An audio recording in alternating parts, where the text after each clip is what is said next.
natural resources makes the life worth living on Earth. Life would not be imaginable without air, water, sunlight, as well as other natural resources present on Earth. Good morning, respected teachers and my dear friends.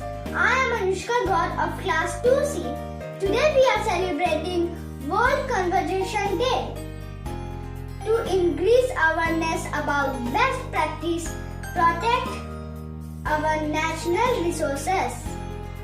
To preserve and protect our Mother Earth, all of us can do by doing very simple things like close the tap when not in use, switch off the light when not in use paper bags, plant more trees, throw the trash in the trash can. These simple steps will make the earth a better place to live in. Thank you.